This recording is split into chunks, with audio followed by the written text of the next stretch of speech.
Guys, may nakita ko dito nakadikit oh. Dito kami sa bundukan eh.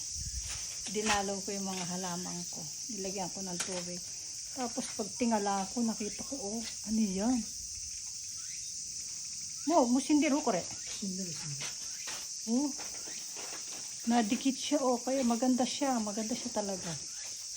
Maganda siya isabit kung saan saan. Tapos dito, may mga ano mo yung pakpak niya oh, nadikit siya. Siguro mayroong dumapong ibon. O, diba? Oh. Oh. Maliit lang siya. Nadikit siya. Sindiro na ako rin. Maganda siyang isabit kung saan. O, tignan nyo. Nadedo na siya. Yung halaman ko. Ayun. Still alive. O, ayun. Nadedo na yung isa. Pero yung isa, ginti sa isa. O, ito, may bulaklak siya.